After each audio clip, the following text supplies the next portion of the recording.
Dewan juri, OG datang dengan tujuan bahwa mereka ingin menaikkan minat orang untuk masuk ke prodi yang sejak semula memiliki daya serap yang tinggi. Kami pikir ini baik di sisi mereka, namun agar poin dapat berdiri, OG harus datang dengan menjelaskan mengapa kenaikan minat orang terhadap prodi tersebut pada akhirnya akan kemudian menjadi kontribusi dan keuntungan lebih besar kepada negara dan pemerintah. Di dalam CG, subsidi secara proporsional akan diberikan kepada prodi berdasarkan daya serap tenaga kerjanya akan memberikan kontribusi baik kepada pemerintah dan membayar pajak, prodi, maupun mahasiswa yang bersangkutan. Pada akhirnya, aktor yang dilindungi dan diuntungkan di dalam CG akan lebih kontributif terhadap status quo dibandingkan OG, sehingga kasus kami akan lebih eksklusif. Namun sebelum masuk pada kasus, terdapat dua sanggahan yang akan saya berikan kepada OO. Pertama adalah mereka mengatakan bahwa subsidi secara mutlak harus diberikan kepada orang yang tidak mampu. Satu respon terhadap argumentasi ini, kami tidak setuju bahwa subsidi secara mutlak harus dan hanya boleh diberikan kepada orang yang tidak mampu. Hal ini dikarenakan subsidi sebagai bagian dari kebijakan pemerintah harus berkontribusi terhadap interest pemerintah. Dalam kasus yang dibawakan OO, misalnya dalam kasus subsidi BBM atau LPG 3 kg, interest pemerintah adalah agar supaya orang miskin dapat mendapatkan akses terhadap sumber daya tersebut, bukan? Tapi dalam konteks kasus subsidi kepada prodi, maka interest dari pemerintah adalah agar kampus dapat kemudian menghasilkan lulusan yang berkualitas dan dapat berkontribusi terhadap masyarakat. Jika pada akhirnya subsidi yang dibungkus di dalam program tersebut gagal mewujudkan interest dari pemerintah, maka subsidi dapat atau bisa dibatalkan. Namun sanggahan yang kedua adalah mereka mengatakan bahwa pada akhirnya orang tidak akan minat masuk ke dalam prodi-prodi yang daya serapnya rendah hanya karena kita menghentikan subsidinya. Satu tanggapan terhadap argumentasi ini adalah kami tidak setuju bahwa pada akhirnya orang akan minat dan kemudian prodi akan jatuh miskin dan sebagainya. Hal ini dikarenakan oleh tiga alasan utama. Yang pertama adalah tetap ada orang-orang yang akan mendaftarkan diri di dalam prodi tersebut karena akan tetap ada orang-orang yang kemudian merasa passionnya ada di situ. Namun yang kedua adalah di dalam status quo prodi tersebut tetap akan mendapatkan DTT dan tetap tahunan dari universitas pada akhirnya, bukan. Namun yang ketiga adalah walaupun pada akhirnya daya serap tenaga kerja di dalam prodi tersebut sedikit, tetapi masih ada kebutuhan akan tenaga kerjanya, bukan. Pada akhirnya khawatiran yang dirasakan oleh OO tidak likely atau tidak terlalu mungkin terjadi di dalam CCCG.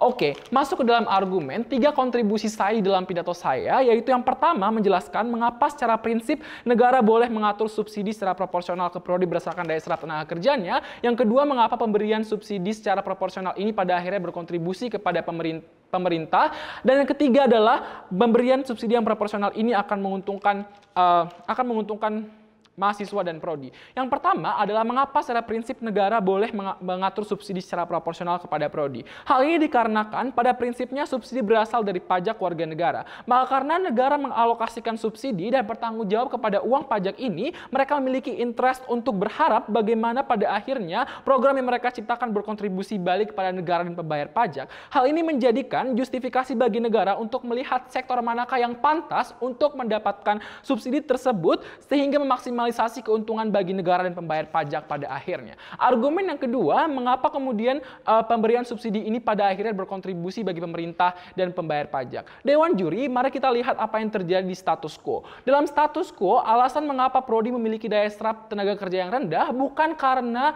hanya disebabkan oleh kualifikasi lulusan yang rendah, namun karena satu alasan utama, yaitu ketimpangan antara jumlah sumber daya manusia yang mendaftar dengan lapangan pekerjaan di mana lulusan tersebut dibutuhkan.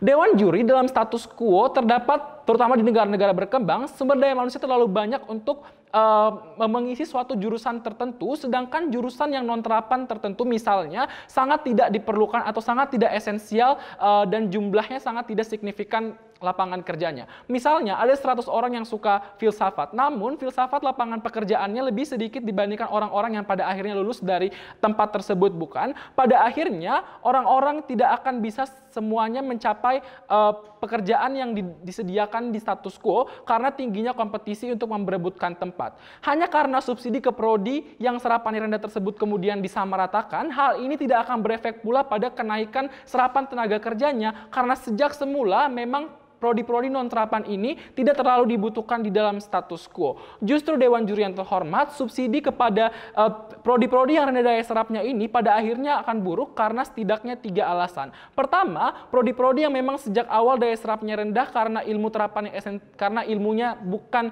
ilmu terapan yang esensial di status quo akan mengutilisasi dana tapi tidak akan bisa memberikan kontribusi yang worth it atau setara kepada pemerintah. Hal ini karena meskipun lulusan dengan kualifikasi yang buruk, dia akan susah juga untuk mendapatkan tenaga kerja pada akhirnya karena memang lapangan pekerjaan yang membutuhkan ilmu non terapan seperti sastra dan filsafat itu sedikit di status quo sehingga subsidinya akan habis tetapi tidak akan kontributif. Namun yang kedua adalah akan ada prodi-prodi yang kemudian tenaga kerjanya tinggi karena serapan tenaga kerja tinggi pada permintaan. Prodi-prodi ini jika tidak ditambahkan subsidinya, dia akan kesulitan untuk mencetak lulusan yang berkualitas karena mereka tidak punya cukup kapital untuk mendanai semakin banyak laboratorium atau ruang kelas untuk semakin banyak manusia yang masuk ke dalam prodi tersebut. Misalnya jurusan kedokteran di dalam konteks COVID-19 bukan ketimpangan jumlah antara dokter dengan total jumlah penduduk dalam merespon konteks pandemi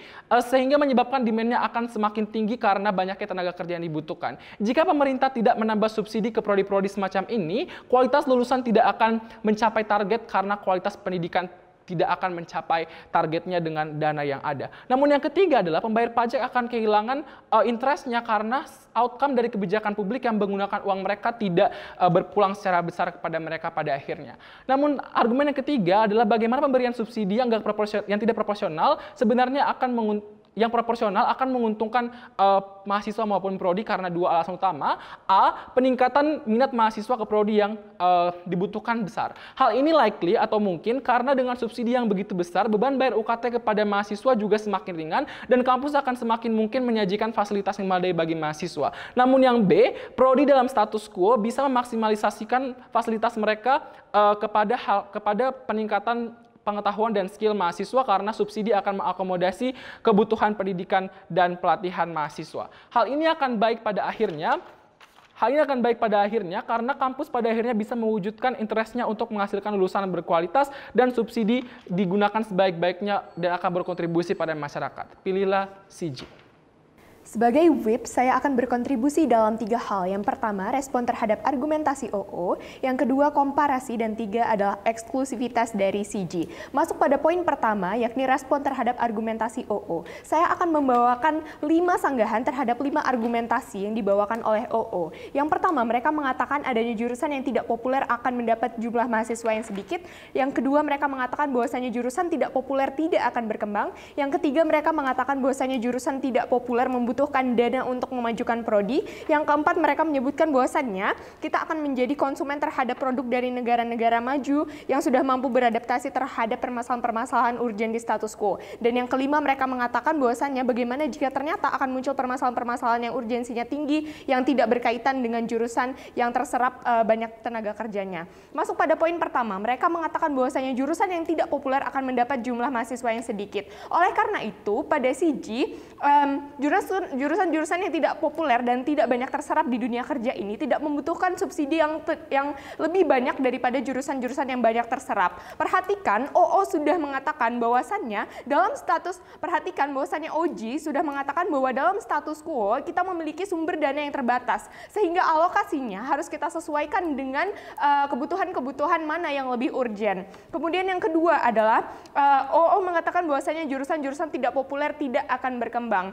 No, Dewan Juri yang terhormat, mereka bukan tidak akan mendapatkan dana sama sekali. Jurusan-jurusan yang tidak banyak terserap di dunia kerja ini akan tetap mendapat dana karena hal itu sudah disebutkan oleh OG sebelumnya. OO gagal menjelaskan poin utama mengapa dengan adanya dana yang saat ini tanpa subsidi, hal itu tidak cukup untuk mengakomodasi kebutuhan mahasiswa-mahasiswanya sehingga tidaklah mungkin OO dapat memenangkan perdebatan ini tanpa elaborasi yang lebih lanjut. Kemudian bahkan jika mereka tidak berkembang, pemberian subsidi ini juga bukan solusi yang akan menyelesaikan permasalahan dalam dalam status quo. Karena sebanyak apapun uang yang dikeluarkan, tidak ada korelasi antara subsidi dengan seberapa besar aplikatifnya ilmu pada status quo. Kemudian masuk pada poin yang ketiga, OO mengatakan jurusan tidak populer membutuhkan dana untuk memajukan prodi. Hal ini bukanlah suatu hal yang eksklusif karena pada status quo, jurusan yang populer juga membutuhkan dana untuk mengembangkan teknologinya bukan, dan menyesuaikan terhadap modernisasi dan juga perkembangan teknologi karena sejatinya globalisasi tidak hanya berlaku pada prodi yang tidak populer bukan. Dalam status quo justru jurusan yang populer dan banyak terserap di dunia kerja akan lebih banyak kebutuhannya karena ia harus mencukupi kebutuhan aktor yang lebih banyak bukan. Masuk pada poin sanggahan yang keempat, OO mengatakan bahwasannya kita akan menjadi konsumen terhadap produk dari negara maju yang sudah mampu beradaptasi terlebih dahulu. Oleh karena itu di dalam CG dalam lapangan kerja yang keterserapannya tinggi akan diberi subsidi sehingga mahasiswa-mahasiswa ataupun output tersebut akan bisa berkarya dan juga turut menjadi produsen dari produk-produk yang dibutuhkan untuk menyelesaikan permasalahan-permasalahan dalam status quo. Masuk pada poin sangan yang kelima, OO mengatakan bahwasannya bagaimana jika ternyata akan muncul permasalahan-permasalahan yang urgensinya tinggi yang berkaitan dengan jurusan-jurusan yang tidak banyak terserap di dunia kerja sehingga mereka tidak mendapatkan subsidi padahal perannya sangat dibutuhkan. Respon saya terhadap argumentasi ini, Dewan Juri, satu respon saya terhadap hal ini adalah OO berpikir bahwasannya permasalahan yang urgensinya tinggi dapat diselesaikan begitu saja oleh orang-orang yang berasal dari jurusan-jurusan tidak populer dan tidak banyak terserap tenaga kerjanya dan skillnya tidak aplikatif dalam dunia kerja. Momen ketika skill atau kemampuan seseorang tidak aplikatif, maka secara logika, ilmu-ilmu kontemporer yang mereka bawa tidak akan menyelesaikan permasalahan begitu saja dalam status quo pada akhirnya, bukan? Pada akhirnya, OO memunculkan narasi dominan bahwa permasalahan di status quo hanya perlu diselesaikan oleh aktor parsial saja, bukan? Masuk pada poin kedua, yakni adanya komparasi. Komparasi OG dan CG. Pada OG menginginkan dunia di mana orang-orang akan tertarik masuk pada prodi-prodi yang tidak populer dan tidak banyak serapannya di lapangan pekerjaan karena subsidi ini. Hal ini tidak cenderung terjadi karena pada dasarnya keinginan atau motivasi seseorang untuk masuk suatu prodi didominasi oleh adanya angka atau fakta bahwa lulusan prodi tersebut lebih terserap dalam dunia kerja atau ilmunya yang akan lebih aplikatif nantinya. Maka sebaik apapun infrastrukturnya, kami rasa hal itu tidak akan menjadi poin potensial yang membuat mereka memilih prodi tersebut, bukan? Kemudian masuk pada poin ketiga yakni eksklusivitas CG. Tingkat keterserapan, saya akan membawakan 4 poin. Masuk pada poin yang pertama, tingkat keterserapan menunjukkan tren kebutuhan dunia kerja. Adanya subsidi akan membuat mahasiswa mempunyai akses yang maksimal terhadap pendidikan dan skill yang dibutuhkan untuk menyelesaikan permasalahan-permasalahan di status quo. Masuk pada poin yang kedua, pada CG, sistem pendidikan yang maju akan berdampak lebih besar dan berdampak dalam jangka yang panjang karena ketika jurusan atau prodi yang keterserapannya tinggi sudah dibantu, maka prodi-prodi lainnya dapat pula menikmati infrastruktur ataupun output-output yang dihasilkan oleh prodi yang sudah maju tersebut. Karena jurusan-jurusan atau prodi yang sudah banyak keterserapannya di dunia kerja kemudian diberi subsidi sehingga outputnya itu akan maksimal, mereka akan mampu melakukan transfer knowledge atau pertukaran pengetahuan di antara prodi-prodi lainnya sehingga permasalahan-permasalahan dalam status quo cenderung akan bisa diselesaikan secara lebih holistik dan lebih banyak melindungi banyak aktor. Kemudian masuk pada poin yang ketiga, CG lebih eksklusif karena kita melindungi aktor-aktor yang lebih banyak dan aktor-aktor yang lebih rentan pada status quo, yakni prodi, mahasiswa, pemerintah, dan juga pembayar pajak yang menjadi sumber dana subsidi. Yang pertama, prodi akan mengalami adanya kemajuan karena mereka akan mendapatkan subsidi-subsidi untuk memperbaiki infrastruktur dan juga meningkatkan kemampuan serta skill mahasiswanya. Yang kedua, mahasiswa tentunya akan terpenuhi kebutuhan-kebutuhannya. Yang ketiga, pemerintah akan mendapatkan kontribusi balik agar lulusan ataupun output dari perguruan tinggi dari prodi tersebut dapat berkontribusi balik untuk menyelesaikan permasalahan-permasalahan di status quo. Kemudian pembayar-pembayar pajak pun pajak yang dibayarkan itu subsidinya sudah dapat dialokasikan dengan sangat baik oleh negara. Kemudian kontribusi baliknya akan lebih nyata pada sisi CG.